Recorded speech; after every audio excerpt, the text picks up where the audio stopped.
Mi nombre es Nerea Aparicio y soy abogada de la Comisión Interamericana de Derechos Humanos.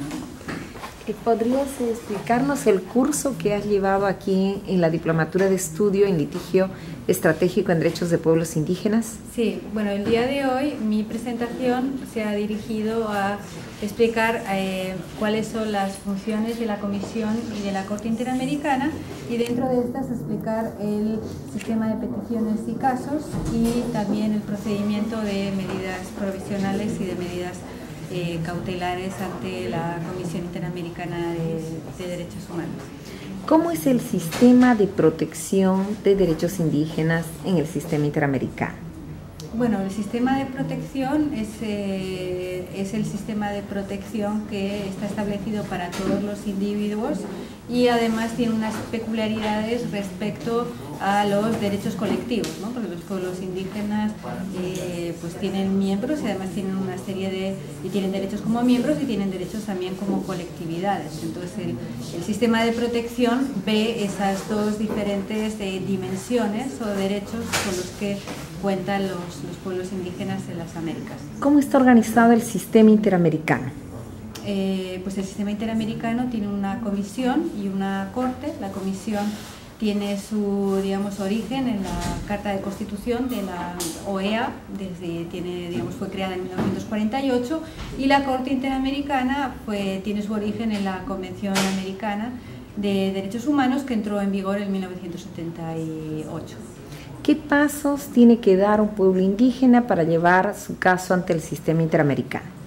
Bueno, en el sistema interamericano se establece que las víctimas no pueden acceder directamente ante la Corte, entonces los peticionarios o las presentadas víctimas tienen que agotar el procedimiento que está establecido en la Convención y en el reglamento de la Comisión para la presentación de peticiones. Entonces tienen que, digamos, estudiar y ver estos requisitos, que en resumen, digamos, son la presentación del hecho que se considera que es violatorio a la Convención, con los fundamentos por los que considera que son violados, el agotamiento de los recursos internos, el plazo de presentación, que es un plazo de 6 meses, a no ser que se apliquen las excepciones, y también que se indique que no se ha duplicado el procedimiento, es decir, que no se haya presentado otra denuncia ante otra instancia internacional. Esto es para llevar un caso, entonces los peticionarios llevan un caso ante la comisión y es la comisión la que lleva el caso ante la corte, ¿verdad? Bueno, los peticionarios tienen una participación independiente a la comisión en el procedimiento ante la corte, y esto se logró después de la reforma del reglamento de la corte de 2009. Entonces los pueblos indígenas o sus representantes pueden presentar pruebas, alegatos y observaciones, y pueden alegar la violación de otros artículos a la Convención Americana y instrumentos interamericanos en el procedimiento que se inicia cuando ya se presenta la demanda por parte de la Comisión ante la Corte. ¿Cuáles son los casos más relevantes ante el sistema interamericano de pueblos indígenas? Bueno, existen muchos casos, digamos, de sentencias ante la Corte Interamericana. Hay más de 20 sentencias, digamos, depende del tema, ¿no? Podemos mirar a la sentencia de Aguastigny del año 2001, que es sobre titulación y delimitación de los territorios indígenas, la sentencia del caso Saramaca, que es una sentencia muy importante en todo lo que tiene que ver con participación política de los pueblos indígenas, y el derecho a participar en todas las decisiones que les competen.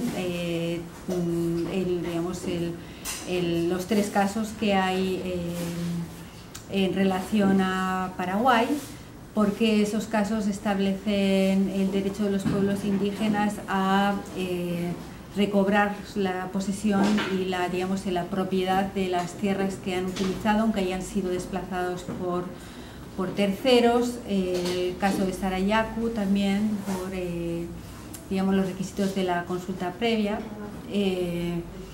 Existen muchísimos casos. Creo que son muy importantes también a nivel de la Comisión Interamericana, el caso de las comunidades mayas del distrito de Toledo en relación a Belice, porque es un estado que no ha ratificado la Convención Americana, entonces se analiza bajo los estándares de la Declaración Americana de Derechos y Deberes del Hombre, y se establecen unos estándares muy similares con los que, digamos, se han adquirido a través del litigio de casos ante la Corte Interamericana. Y además, bueno, este informe es un informe del año 2004. Y también, digamos, otro caso que, digamos, no me acuerdo exactamente el año, tengo que reconocerlo, es un caso en relación a Estados Unidos, que es Dan, se apellida.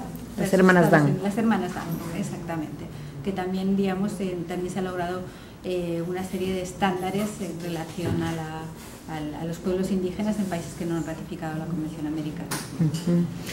También explicaste en tu curso las competencias de la Comisión Interamericana y cuáles son esas funciones que tiene y que pueden activar los peticionarios o las personas o los pueblos indígenas. Si nos podrías sintetizar esas competencias. Sí, en relación a las múltiples competencias que tiene la Comisión Interamericana, creo que para, digamos, los representantes de las organizaciones de los pueblos indígenas es muy importante, primero, que participen a través del envío de información a la Comisión para que esta información se tenga en cuenta en los informes temáticos o también en los informes anuales que adopta la Comisión, por ejemplo, en el capítulo, creo que es en el actual 6, que era o el 4, también en la introducción, en el informe anual que habla también sobre avances, si existe algún avance en el que se pueda informar. Creo que es muy importante que participen en las audiencias públicas, tanto en las regionales como en las de país. Además, también que, digamos, utilicen este mecanismo en el litigio de casos, también en las medidas cautelares que les han sido concedidas, ¿no? Y que soliciten y participen activamente en las reuniones de trabajo que se hacen 2 veces al año en la sede de la Comisión Interamericana de Derechos Humanos, también que solicita cuando sea oportuno medidas cautelares y que soliciten a la Comisión cuando lo consideren conveniente, medidas provisionales, y que utilicen, pues, todos los espacios o todos los mecanismos que otorga el sistema, ¿no? Para, digamos, poder seguir impulsando sus derechos, ¿no? Hay una pregunta si las medidas cautelares son de cumplimiento obligatorio por los estados. Oh, absolutamente sí, o sea, no cabe la menor duda. O sea, las medidas cautelares, si bien no tienen una base convencional, que es lo que dicen los estados para no cumplirlos, tenemos una práctica, una costumbre internacional de cumplimiento durante más de 50 años por parte de los estados. Entonces, después de 50 años de venir cumpliéndolas, ahora se quejan de que no son de obligatorio cumplimiento. Y además, digamos, esta competencia que empezó de motu propio en la Comisión para, digamos, buscar como mecanismo de búsqueda de desaparecidos, ¿no? Cuando recibía estas denuncias en los años en los que en América Latina se sufrían regímenes dictatoriales, pues ha sido también ratificada tanto por la Corte Interamericana a través de distintas medidas cautelares, como la de las penitenciarías de Mendoza o el de la Fundación Antropología Forense de Guatemala. Hay una referencia también al mecanismo de las medidas cautelares en el artículo 13, creo que es de la Convención Interamericana sobre desaparición forzada de personas. La Asamblea General de la OEA también en el año 2006 alentó a los estados a que cumplan con las recomendaciones de la Comisión y en concreto con las medidas cautelares. Hay países, por ejemplo Colombia, que ha establecido un mecanismo para el cumplimiento de las medidas cautelares. Entonces hay una aceptación en la región hacia, digamos, las medidas cautelares, para que ahora vengan a decir que, digamos, no se cumplen porque no tienen base en la Convención Americana. Entonces, ¿cuáles serían, en conclusión, los retos más importantes para el cumplimiento de la Convención Americana y los derechos de pueblos indígenas con relación al uso del sistema interamericano? Bueno, es una muy buena pregunta y una pregunta muy amplia. Hay muchos retos que todavía quedan pendientes. Se han ganado, digamos, unos derechos que en otros continentes no se han logrado para pueblos indígenas, pero hay que seguir, digamos, utilizando el sistema y también, bueno, viendo cómo se pueden ir avanzando en otros aspectos. Bien, muchísimas gracias.